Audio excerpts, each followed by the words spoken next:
Assalamualaikum warahmatullahi wabarakatuh. Perkenalkan, nama saya Aktif Ramsudin.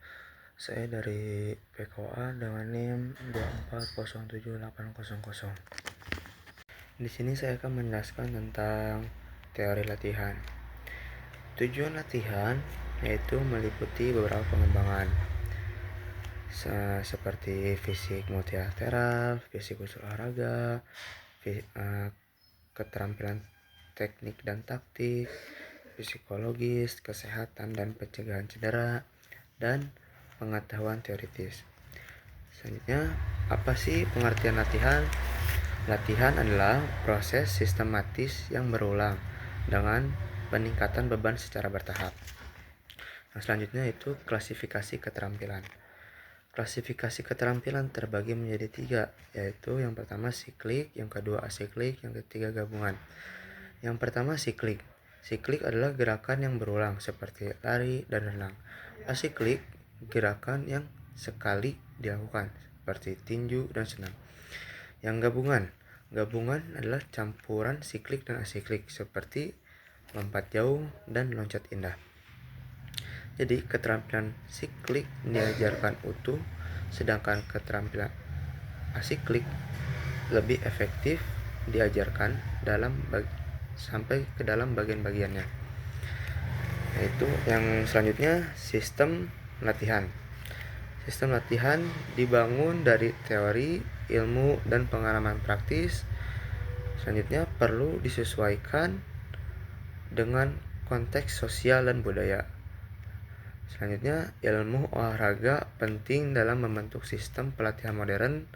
Poin selanjutnya, sistem harus dievaluasi secara terus-menerus, termasuk adaptasi fisiologis, performa maksimal seperti aerobik dan anaerobik. Yang terakhir, efektivitas struktur pelatihan. Selanjutnya, adaptasi dalam latihan. Latihan adalah proses stres fisik dan mental yang sistematis. Apakah adaptasi dalam latihan itu diperlukan? Jawabannya itu sangat dibutuhkan, karena adaptasi diperlukan untuk menghindari kelelahan dan overtraining. Apa sih tujuan utama latihan? Yaitu meningkatkan stimulus, adaptasi, dan peningkatan performa. Dalam latihan, beban harus ditingkatkan secara progresif dan bervariasi. Selanjutnya, spesifisitas adaptasi. Adaptasi terjadi secara spesifik berdasarkan jenis latihan, energi, dan keterampilan olahraga. Semakin kompleks olahraga, maka semakin lama adaptasi dibutuhkan. Adaptasi utama meliputi sistem neuromuskular, metabolik, dan kardiorespirasi. Selanjutnya, efek latihan. Apa sih efek latihan? Yaitu efek latihan itu terbagi menjadi 3 bagian. Yang pertama, efek latihan langsung, yang kedua tertunda, yang ketiga kumulatif. Yang pertama, efek latihan langsung. Seperti respon fisiologis saat latihan, contohnya seperti heart rate naik karena latihan. Yang kedua tertunda. Kedua itu peningkatan performa muncul setelah pulih dari kelelahan. Yang ketiga kumulatif, hasil dari serangkaian sesi latihan. Selanjutnya kompensasi.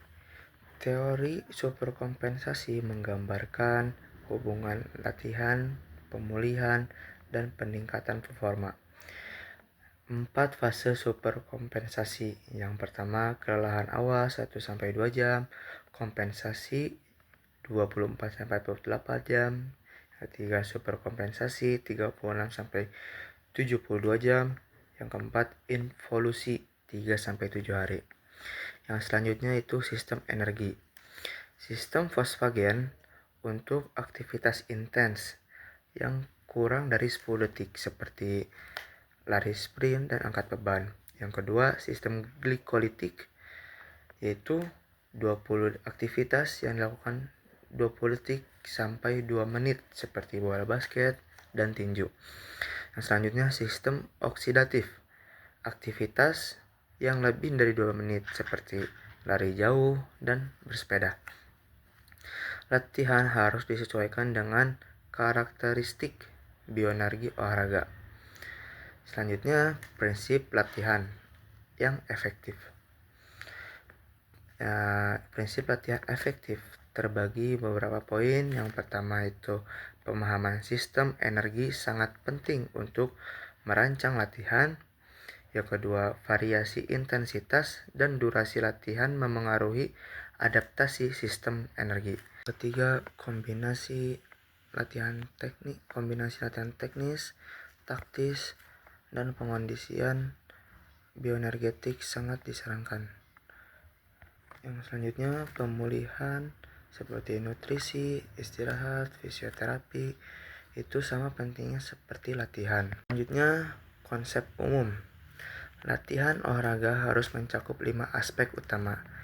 Yang pertama, fisik, yang kedua teknik, yang ketiga taktik, yang keempat psikologis, yang kelima teori.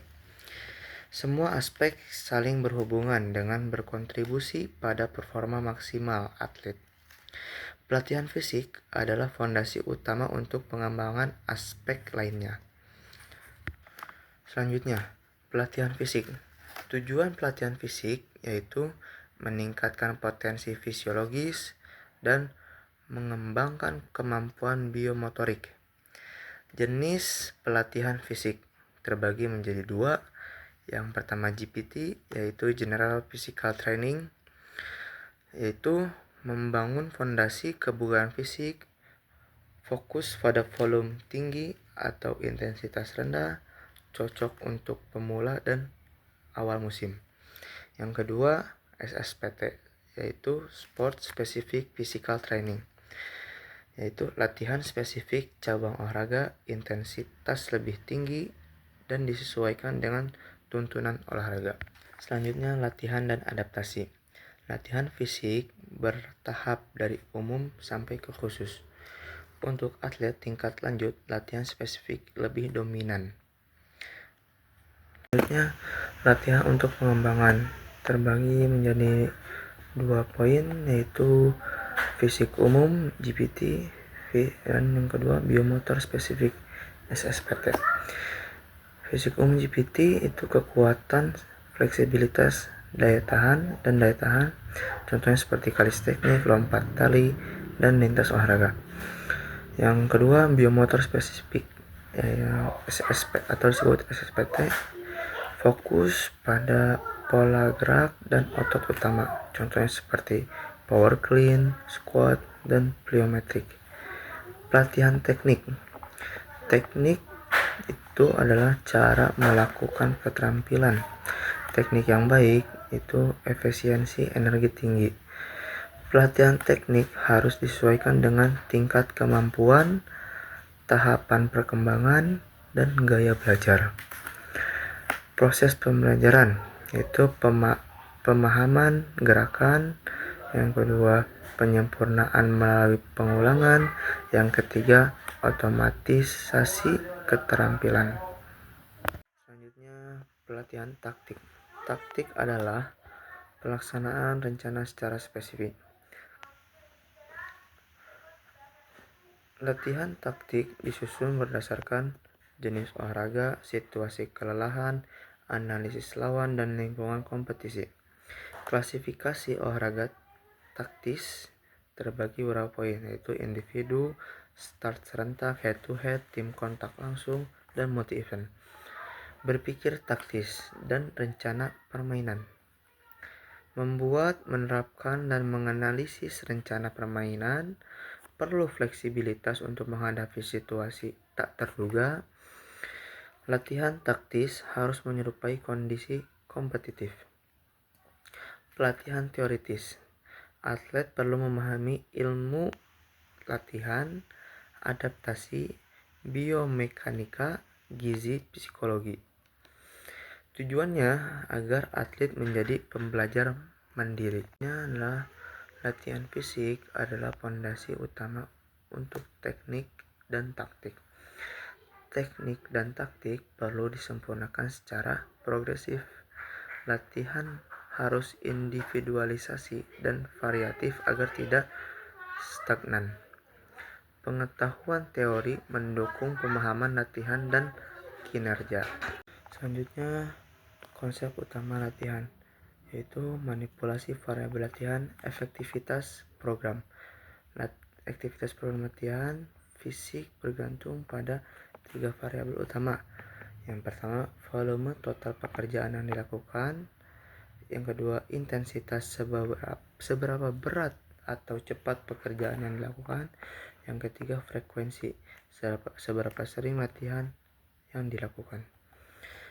Pelatih harus menyesuaikan ketiga variabel ini berdasarkan tujuan fisiologis dan psikologis atlet secara kebutuhan kompetisi. Selanjutnya, yang pertama, volume latihan. Definisi volume latihan adalah total jumlah pekerjaan dalam latihan. Dinyatakan dalam waktu, jarak, repetisi, atau tonase. Metode pengukurannya yaitu seperti kekuatan, ketahanan, dan pilometrik. Selanjutnya, intensitas latihan. Definisi intensitas latihan adalah beban kerja persatuan waktu, bisa dalam bentuk daya keluaran atau kecepatan dan beban. Faktor penentu intensitas yaitu aktivitas neuromuskular, ketegangan fisik dan psikologis, dan jenis latihan. Yang selanjutnya, zona intensitas latihan berdasarkan sistem energi. Yang pertama, zona 1 kurang dari 6 detik, zona 2 6-30 detik, zona 3 30 detik sampai 2 menit, zona 4 2-3 menit, zona 5 3-30 menit, zona 6 lebih dari 30 menit. Selanjutnya, latihan berbaris denyut jantung. Perhitungan heart rate max dibagi 220 dikurangi usia itu untuk menghitung denyut untuk orang umum. Lanjut, latihan berbasis daya.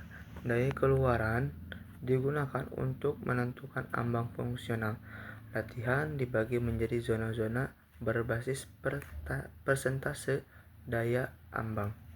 Kesimpulannya yaitu volume dan intensitas harus dimodulasi secara sistematis untuk mendorong adaptasi maksimal.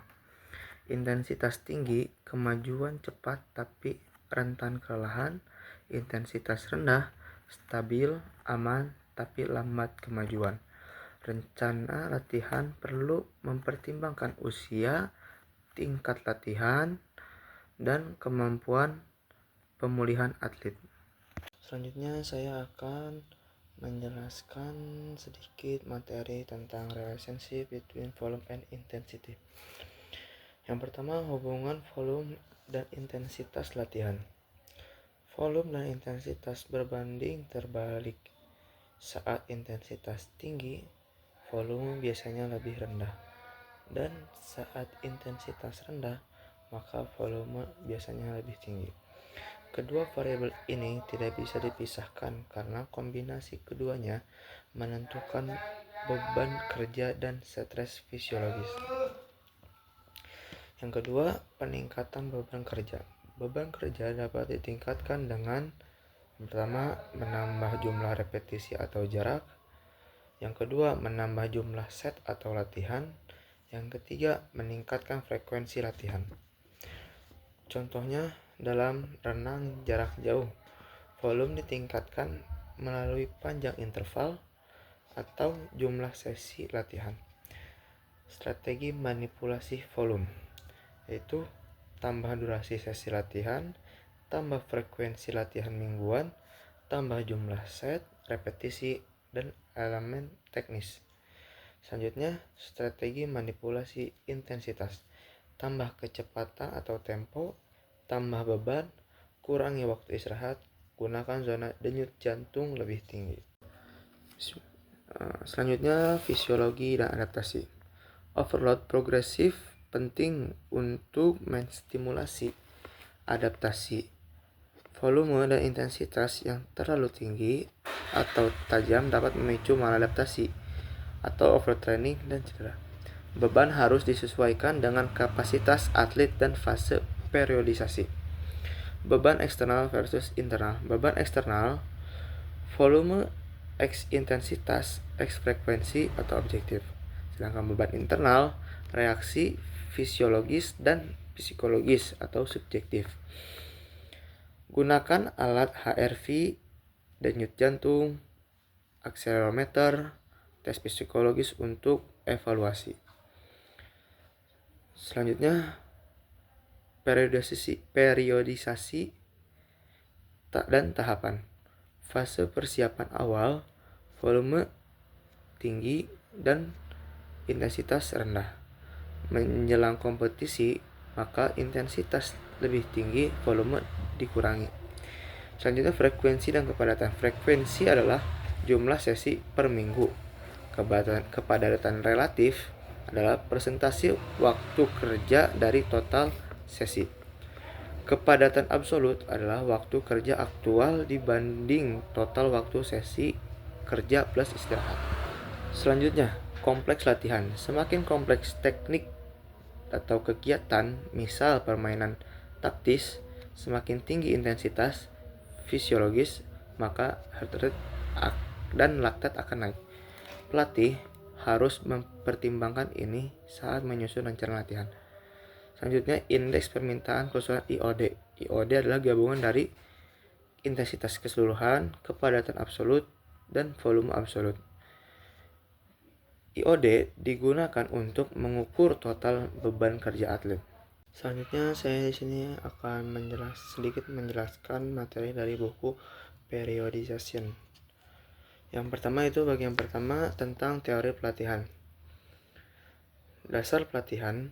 Pelatihan adalah proses adaptasi terhadap stres fisik dan psikologis. Tujuan utamanya adalah peningkatan performa melalui stimulus yang tepat. Aspek penting bioenergi, perencanaan beban, dan respon adaptif tubuh. Yang kedua yaitu prinsip pelatihan. Multilateral versus spesialisasi, keseimbangan antara kebugaran umum dan khusus. Selanjutnya, individualisasi.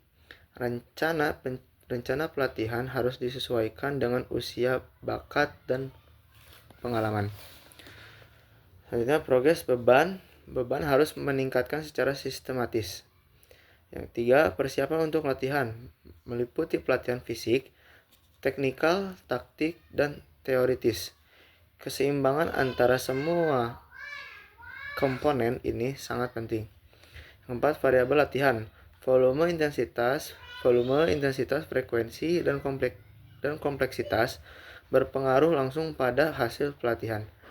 Hubungan volume versus intensitas sangat penting untuk adaptasi optimal.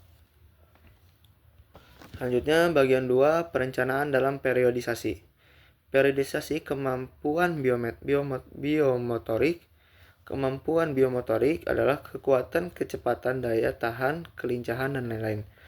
Pendekatan simultan versus sekuensial untuk mengembangkan kemampuan ini. Perencanaan sesi, siklus, dan rencana tahunan. Jenis-jenis pelatihan adalah sesi harian, mikro, makro, tahunan.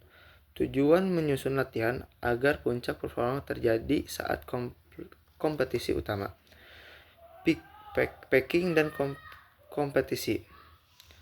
Strategi puncak performa, kombinasi latihan dan pemulihan untuk performa optimal saat bertanding. Bagian 3, metode pelatihan. Kekuatan dan power, fokus pada hubungan antara gaya, kecepatan, dan power. Variasi metode latihan dan periodisasi kekuatan. Selanjutnya, daya tahan. Jenis yaitu ada anaerobik dan aerobik. Diperlukan metode spesifik dan periodisasi terencana. Selanjutnya, kecepatan dan kelincahan. Dibedakan antara olahraga individu dan tim. Diperlukan pendekatan terstruktur dan bertahap. Konsep inti lainnya, superkompensasi, proses adaptasi setelah latihan. Fase kelelahan 0-2 jam, kompensasi 24-48 jam, super kompensasi 36-72 jam, involusi kurang dari 72 jam jika tak ada latihan ulang. Variasi beban dan waktu sangat penting. Selanjutnya sumber energi, sistem energi tubuh, ATP, PCR, lebih dari 10 detik. Glikolitik 20 detik sampai 2 menit. Oksidatif kurang dari 2 menit. Adaptasi spesifik, adaptasi terjadi sesuai jenis olahraga, meliputi sistem neuromuskular, metabolik, dan kardiovaskular. Kesimpulan, periodisasi adalah landasan dari pelatihan atletik modern dengan menyusun pelatihan berdasarkan prinsip memperhatikan siklus adaptasi tubuh dan mengatur variabel latihan. Secara strategis, pelatih dapat membantu atlet mencapai performa puncak di waktu yang tepat. Selanjutnya, saya di sini akan sedikit menjelaskan tentang prinsip-prinsip latihan dalam olahraga prestasi. Tujuan utama latihan, meningkatkan keterampilan dan performa atlet. Latihan bukan hanya fisik, tapi juga psikologis dan pedagogis. Peran dan fungsi pelatih. Pelatih harus berperan sebagai guru, sahabat, panutan, manajer, ilmuwan, psikologis, promotor, dan administrator. Menggabungkan art and science dalam melatih. Latihan harus berbaris ilmu, fisiologis, dan kependidikan. Prinsip-prinsip utama latihan. Overload. Latihan harus cukup berat untuk memicu adaptasi. Terlalu ringan, adaptasi kecil. Terlalu berat, risiko kelelahan dan cedera. Kedua, specificity. Adaptasi optimal terjadi jika latihan meniru gerakan dan energi olahraga yang dituju. Aspek yang perlu disesuaikan, teknik, ritme lomba, dan sistem metabolisme dominan. Yang ketiga, reversibility. Adaptasi akan hilang jika berhenti latihan.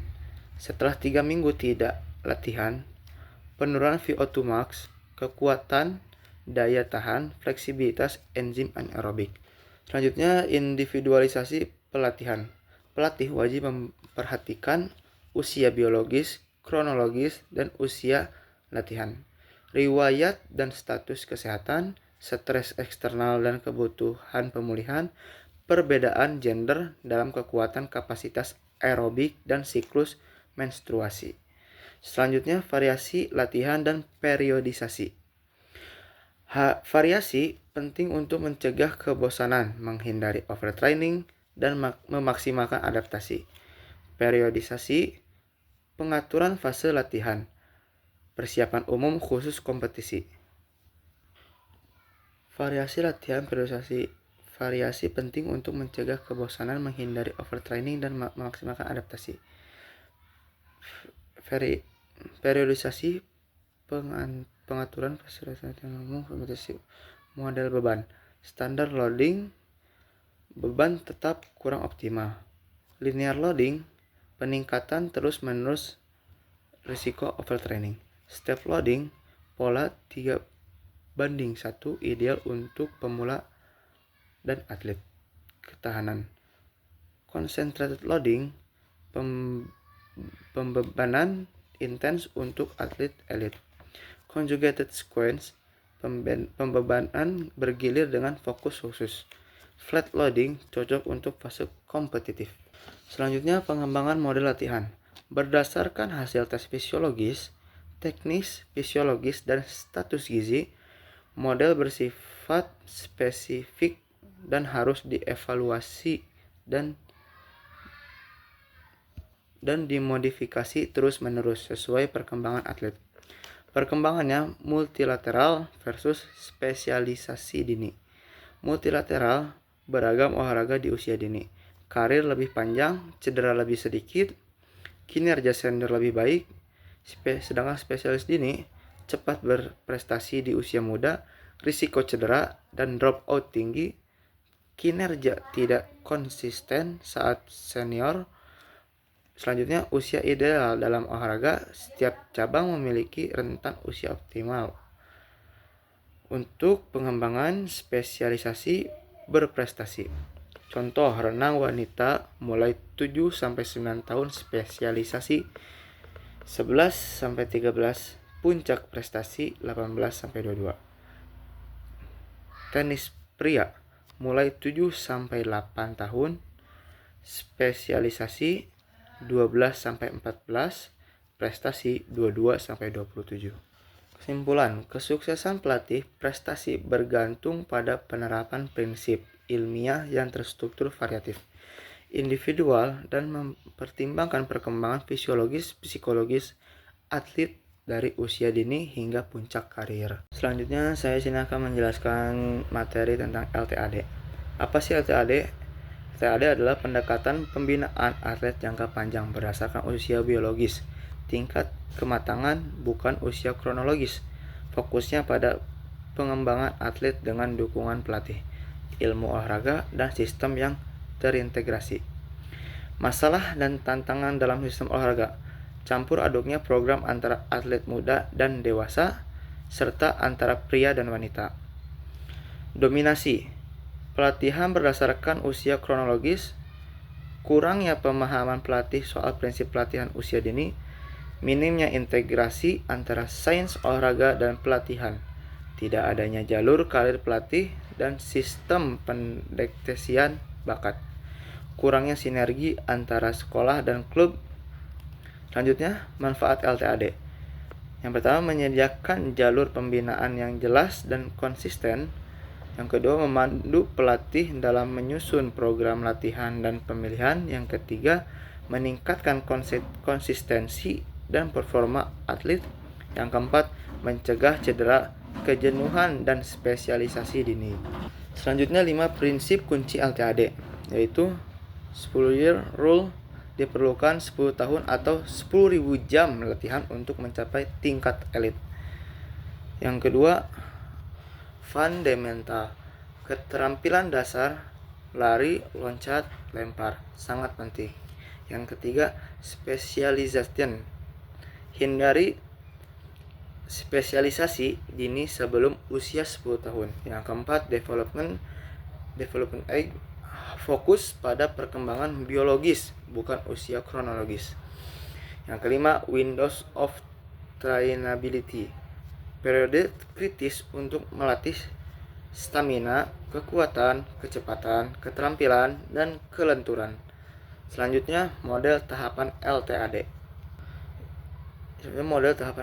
Yang pertama, fundamental, 6-9 tahun perempuan, 6-10 tahun laki-laki. Fokus pada keterampilan dasar dan permainan menyenangkan. Yang kedua, training to train, 9-13 tahun untuk perempuan, 12-14 tahun untuk laki-laki. Fokus pada kondisi fisik dasar dan teknik latihan. Yang ketiga, training to complete, 13-17 tahun untuk perempuan, 14-15 tahun untuk laki-laki. Penekanan pada kompetisi dan teknik taktik individu. Yang keempat, training to win, 17 ke atas perempuan, 18 ke atas untuk laki-laki. Optimalisasi performa untuk ajang kompetisi tingkat tinggi. Yang kelima, retirement atau retirement, pemeliharaan partisipasi jangka panjang 6-7 untuk spesialisasi lambat, termasuk learning to train dan active start. Selanjutnya, keterlatihan. Respon terhadap latihan berbeda tiap individu. Ada jendela kritis di mana latihan memberi dampak optimal. 5 aspek fisik utama. 5 stamina, strength, speed, skill, supplements.